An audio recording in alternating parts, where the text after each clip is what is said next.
Assalamualaikum warahmatullahi taala wabarakatuh. Alhamdulillah wassalatu wassalamu ala sayyidina Muhammad wa ala alihi washabihi ajmain. Rabbi shrah li sadri wa yassir amri wa hlul 'uqdatam min lisani yafqahu qawli. Subhanaka la ilma lana illa ma 'allamtana innaka antal alimul hakim. Pertama-tama kali marilah kita bersyukur kehadrat Allah Subhanahu wa taala kerana dengan limpah kurnianya maka kita masih lagi hidup dalam lingkungan iman, Islam dan ihsan. Maka jangan lupa kita sentiasa bertaubat kepada Allah Taala akan segala dosa yang telah kita lakukan di masa lalu, sama ada kita sedar ataupun tidak. Semoga dengannya kita akan mendapat redha daripada Allah Subhanahu Wa Taala. Baik. Pada kali ini saya ingin menjelaskan dengan serba sedikit dalam masa yang ringkas apakah yang dimaksudkan dengan wujud. Wujud ini dalam bahasa Arab, bahasa Melayunya atau bahasa Malaysianya iaitu bermaksud ada. Apabila disebut wujud artinya ada, ya. Apakah hakikat wujud? Asalnya hakikat wujud ini ialah wujud hakiki, ya, iaitu wujud yang tidak dikeranakan dengan suatu kerana, tidak disebabkan oleh suatu sebab, ya.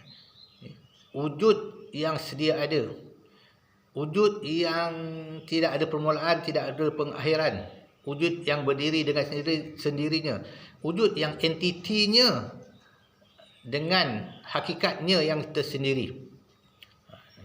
Ini yang dimaksudkan dengan wujud, ya. Artinya sesuatu yang wujud dengan sifat-sifat tersebut, dengan sifat-sifat yang maha sempurna, itulah wujud hakiki. Baik. Dan ada lagi satu wujud majazi. Wujud majazi itu wujud yang wujud dengan dikeranakan dengan suatu kerana, dengan disebabkan oleh suatu sebab, dengan dicipta, yang tidak kekal, yang ada permulaan, yang bergantung pada sesuatu yang lain, ya.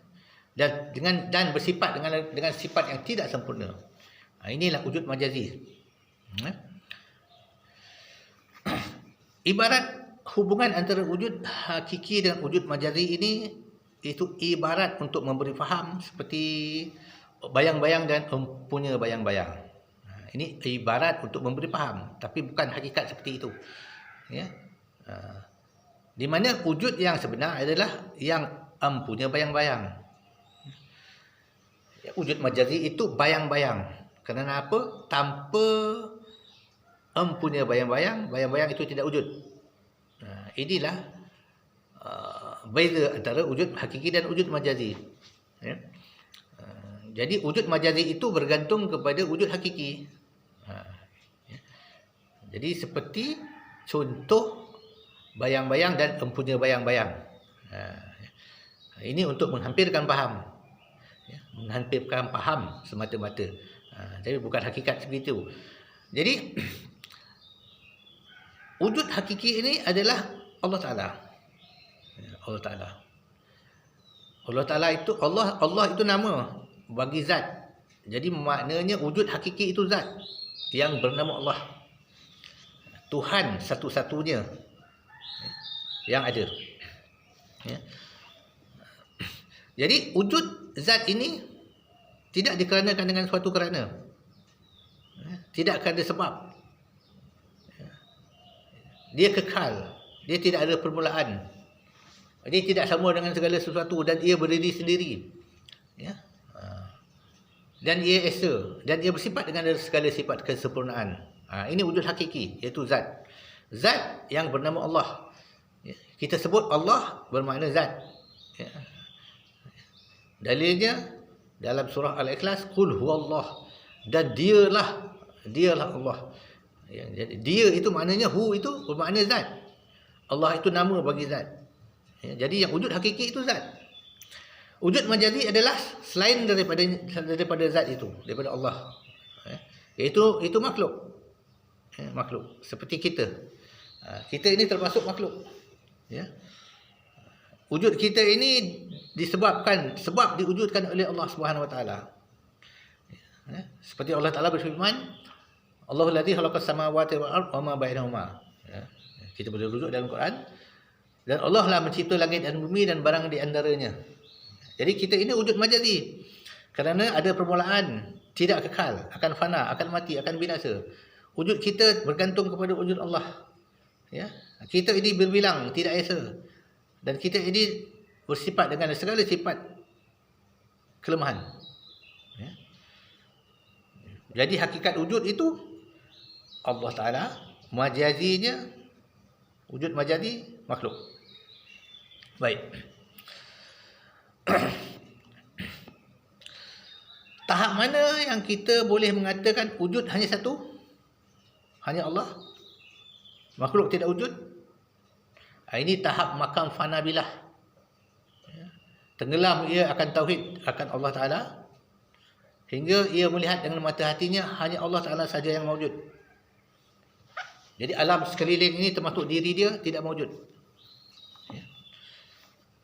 Ini makam tauhid fana bilah ataupun fana zat. Termasuk dalamnya fana af'al, iaitu tidak melihat ia akan perbuatan melainkan Allah Ta'ala. Ini adalah makam-makam ataupun tingkat-tingkat perjalanan rohani yang dialami oleh ahli sufi, ahli tarekah khususiyah, ulama-ulama tasawuf yang muktabar.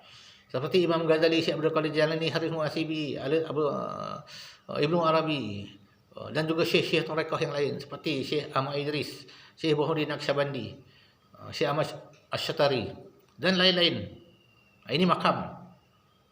Makam itu tenggelam mereka dalam fana, dalam kecintaan kepada Allah hingga tidak melihat mereka dengan mata hati mereka melainkan Allah Ta'ala. Tenggelam mereka, hilang mereka dengan mata hatinya segala yang mawujud pada alam. Ini maksud tiada mawujud melainkan Allah. Tetapi kalau dalam keadaan sedar, mereka akan nampak dengan mata hati dan mata kepala bahawa alam ini mawujud. Tetapi mawujud majazi, mawujud yang tahapnya antara wujud dengan tidak. Difaham? Tahapnya antara wujud dengan tak wujud, tapi dia mawujud. Ya? Tapi bukan mawujud hakiki. Ya? Jadi wujud ini dia ada dua entiti. Satu wujud hakiki iaitu Allah, zat Allah, zat yang bernama Allah, satu entiti, dan satu lagi entiti makhluk. Ya. Entiti makhluk. Maka Allah Ta'ala itu wujud dengan entiti dia sendiri, dengan zat dia yang tersendiri. Dia tidak terkait dengan makhluk. Tidak. Ya. Jadi jika ada yang berkata bahawa Allah hanya bersifat, ya, wujudnya adalah pada makhluk, itu adalah satu kebatilan. Ya, satu kebatilan. Kerana wujud Allah Ta'ala itu tidak bergantung kepada sesuatu. Wujud entitinya yang tersendiri. Ya. Yang bersalahan dengan segala sesuatu. Ya, ibarat kata, jika makhluk tidak ada, Allah Ta'ala itu tetap wujud. Zat itu tetap ada. Dengan zatnya yang tersendiri. Dengan entitinya yang tersendiri. Ya. Seperti firman Allah Ta'ala, kalau tak silap saya, sesungguhnya telah ada Allah Ta'ala itu. Ya. Dan tiada sesuatu pun sertanya. Pada zaman dahulu. Sebelum dicipta alam, tiada sesuatu pun bersama dengannya. Ya. Wujud Allah Ta'ala itu tersendiri. Jika kita mengatakan wujud Allah Ta'ala itu bergantung pada makhluk, wujud atas makhluk, sebelum makhluk wujud, bagaimana? Adakah Allah tidak wujud? Tetap wujud. Ya. Jadi ya, pada hakikatnya wujud Allah Ta'ala itu, ya, tidak bergantung kepada wujud makhluk. Bahkan wujud makhluk itu bergantung kepada Allah. Jadi hendaklah kita faham dengan baik, ya, bahawa hakikat wujud itu pada asalnya satu.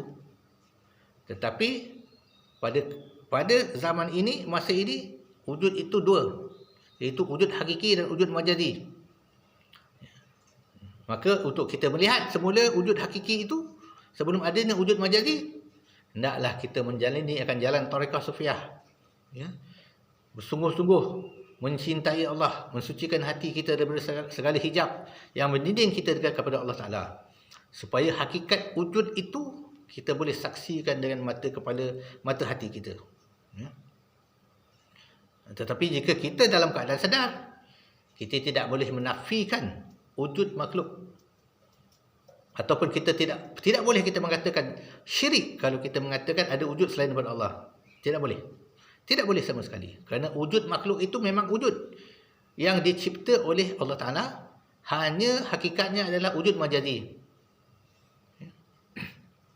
Hendaklah kita faham dengan sebaiknya perkara ini supaya kita tidak tersasar daripada akidah tauhid. Sekian dulu, wabillahi taufiq wal hidayah. Assalamualaikum warahmatullahi wabarakatuh.